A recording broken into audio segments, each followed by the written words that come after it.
I'll try and make up some time. Hello, everybody. My name's Rachel, and I'm one of the pharmacists that works with the MS team at Charing Cross, based at Charing Cross. And I've been asked, well, the title I was given was oral disease-modifying therapy, but I've sneaked in the injectable drugs because we do still have a decent number of people on those. So we'll talk a little bit about those as well. So, as I said, I'm a pharmacist. We have what is a slightly unusual setup at Charing Cross MS services in that our pharmacy team are non-medical prescribers, and we do take on a lot of the prescribing of the disease-modifying therapies, and we manage the prescriptions and the home care and try and help out with all the blood monitoring. So I may have spoken to some of you if you're receiving treatment from Charing Cross trying to chase up blood results. So a little bit about what I'm going to go through. I thought it might be useful just to go through a brief history very quickly of all the disease-modifying therapies that we have, so you can see how the oral drugs, and by oral I mean drugs taken by mouth, fit in to the drugs that we have available.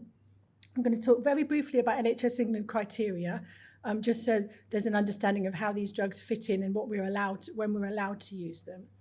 And then I'm going to go through the injectable drugs that we've still got available, the 4 oral treatments that you can see there, and just talk a bit about when we use them, how they're taken, what possible side effects you can expect, that kind of thing. And then a little bit of a summary. So hopefully we'll get done in time for lunch.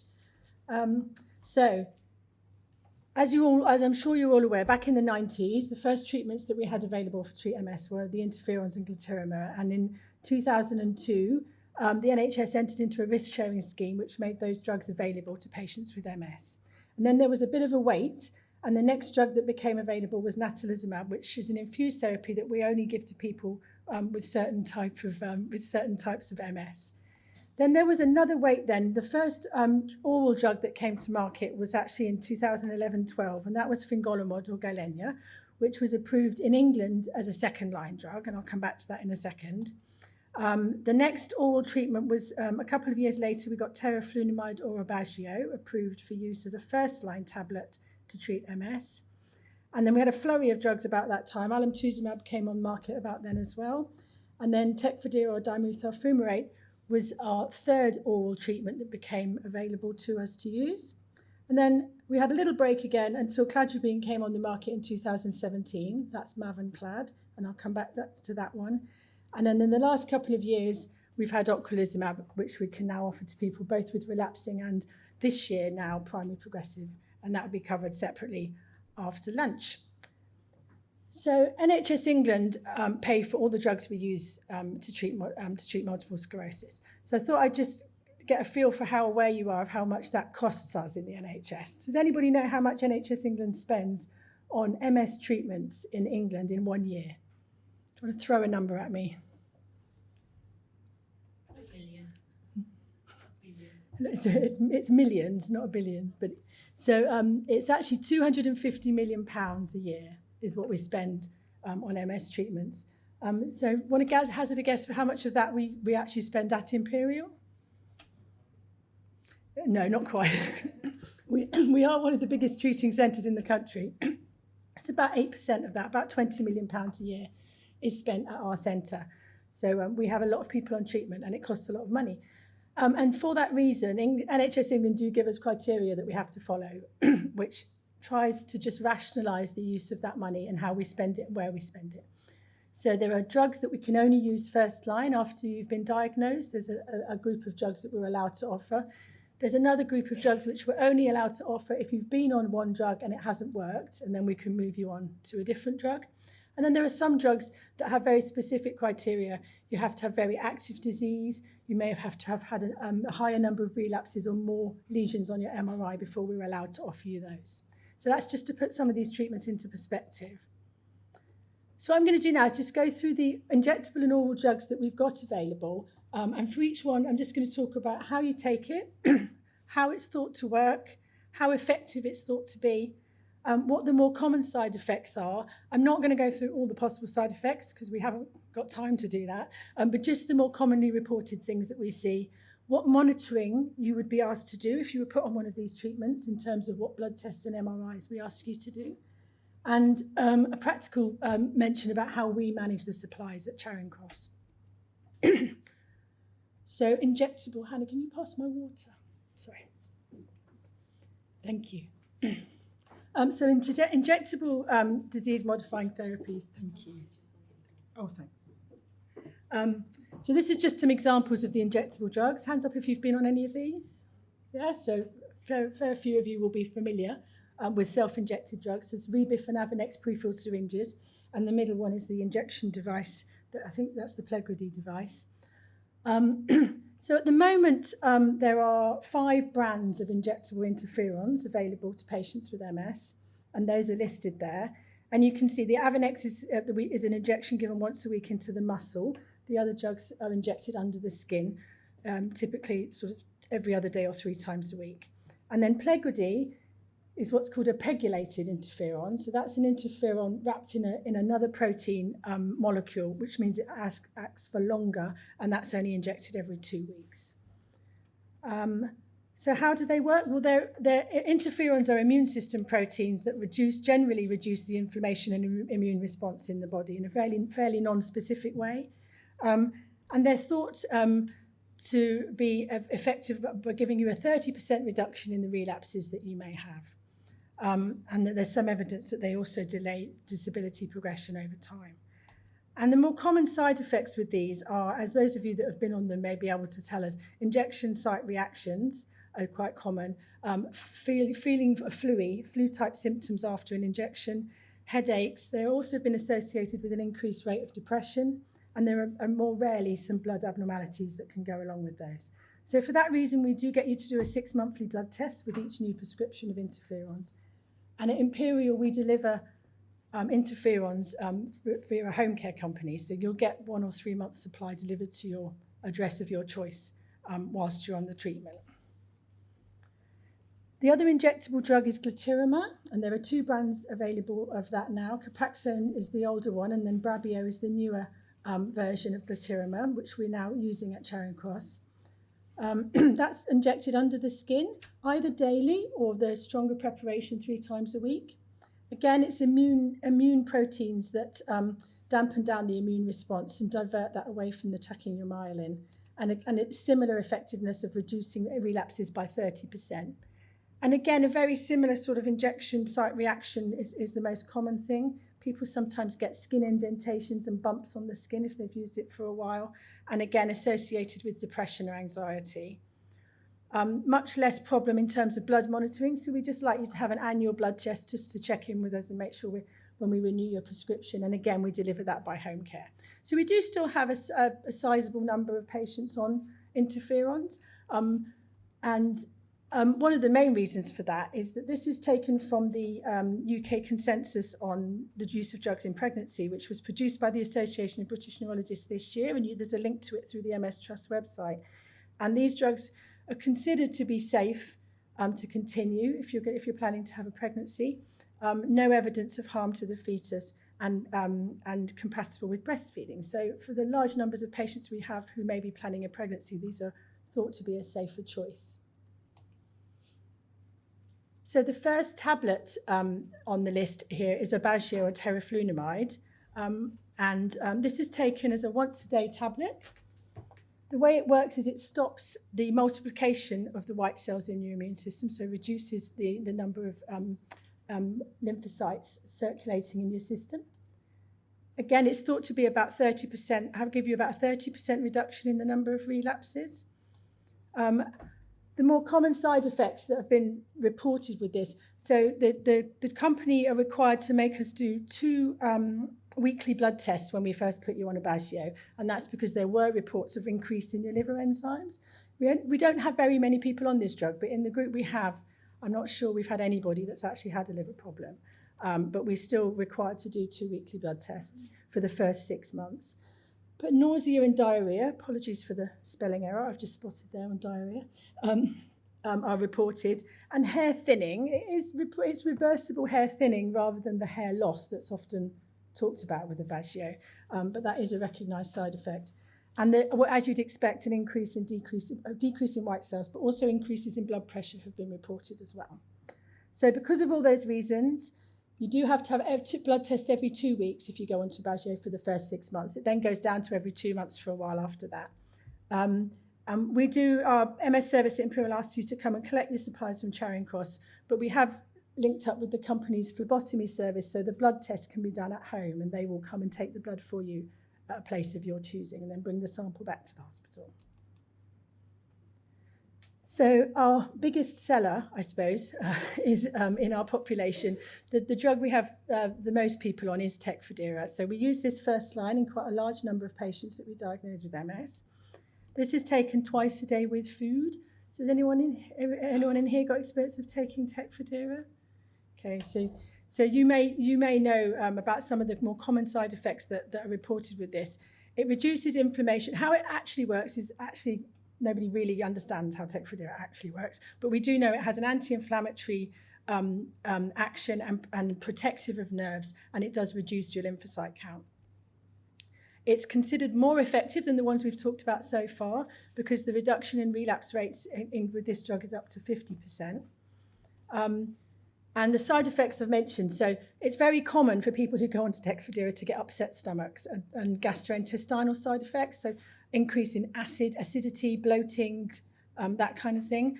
And also a flushing of the skin is very common. So up to about 30% of people will report that, where they get redness, itchiness, flushing of the skin after they've taken a dose. If you can stick at it, though, both the gastrointestinal side effects and the flushing are known to decrease after about a month of treatment. So we do what we can to keep people on the drug in the first 4 weeks because things do generally get better after that. And there is tablets you can ask your pharmacy to advise for any tablets you might help with those side effects in the first few weeks. And because it can cause necessarily a decrease in your white cells and possibly an increase in your liver enzymes, there are 3 monthly blood tests that you need to have while you're on Tecfidera throughout the time that you're on it.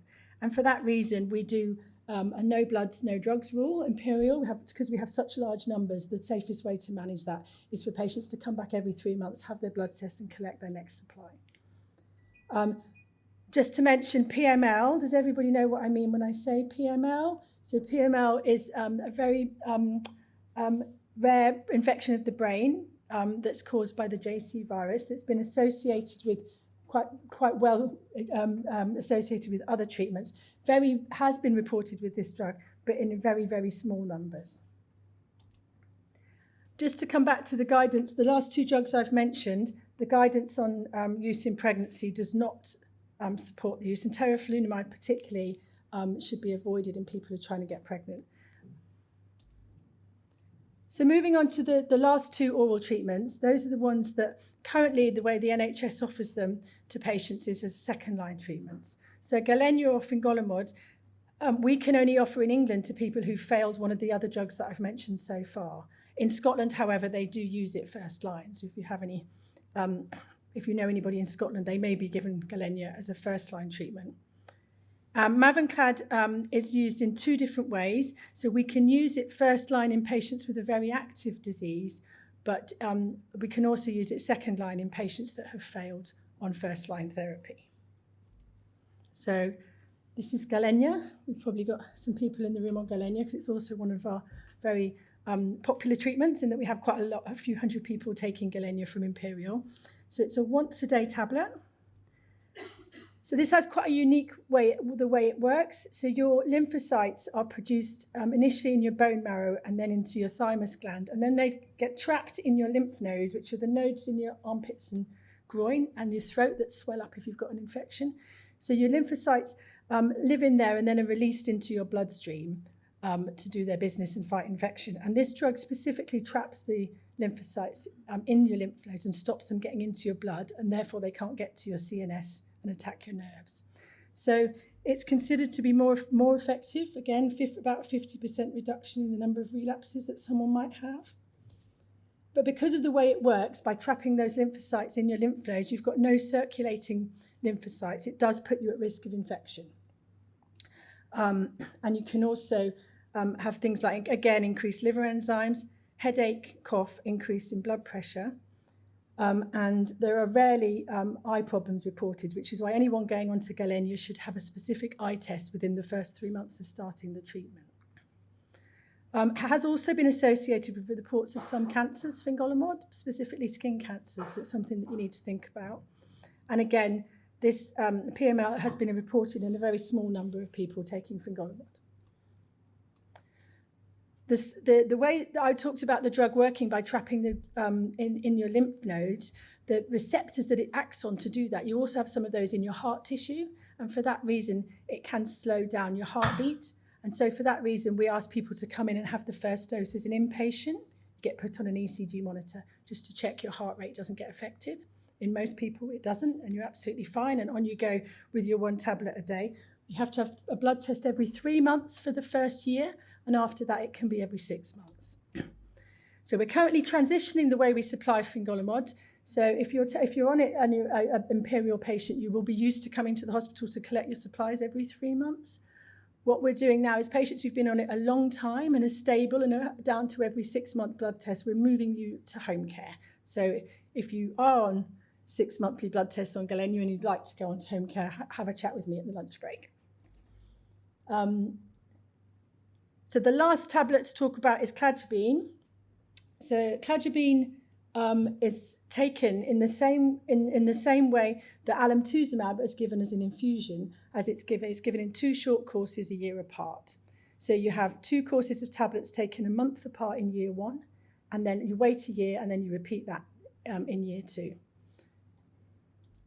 And that works. It's what's known as a cytotoxic drug, so its other uses are in cancer treatment, and it stops cell division, so it reduces the number of the B and T cells in your system. It's thought to have about a 50% reduction in relapses, comparable to some of the other treatments, and it necessarily causes that reduction in white cells, but again, that puts you at risk of infections, and particularly with this drug, we worry about the herpes infection. It also can cause rash and hair loss. This is just some of the side effects, as I said, not all of them. You have to have 3 blood tests a year while you're on Mavenclad, and if your blood results drop below a certain level, then you have to go on tablets to prevent infection. And we get people to come in and pick that up from Charing Cross. And again, those 2 drugs are not recommended at all in pregnancy or if you're planning a pregnancy. So,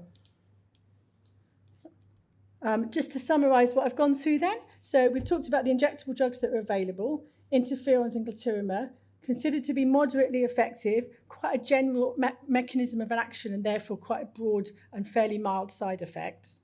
And we give them via Imperial at 3 at home care. The oral drugs we've talked about, some of them are considered much more effective, but then they do, because of that, have more regular, a longer list of potential side effects and need more regular blood tests doing with them. As I've said, some of these drugs can only be used once others have failed. And you must keep up with your blood tests if you want to stay on treatment. So you need to engage with that and try and get your blood tests to us in advance of collecting your treatment. And you should always talk to your MS nurse if you're considering planning a family while you're on any of these treatments. Does anyone have any questions?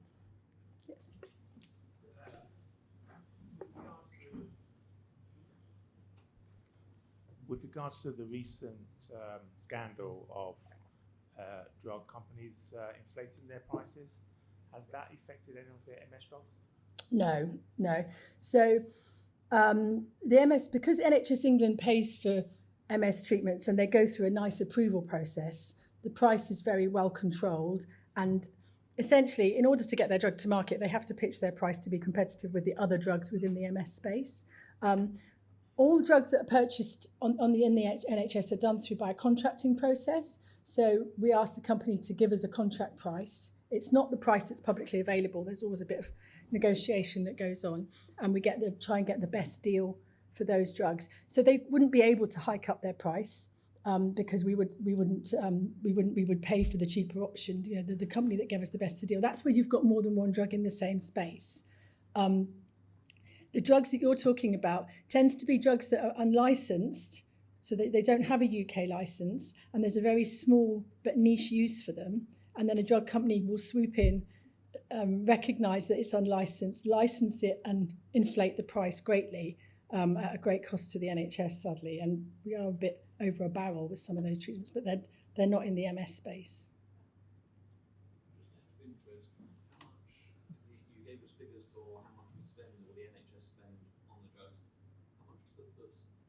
Per person, so it varies depending on the treatments. So, for instance, interferons are one of the cheaper treatments, about £8,000 per person per year. Natalizumab, for instance, is about £13,000 per patient per year. And then alemtuzumab, depending on how you cut it, because it's a once-a-year infusion, it's £35,000 for the year, but then you're looking for 4 years benefit from the same amount of drug. So average about 12 to £15,000 per patient per year is what it costs. Yeah.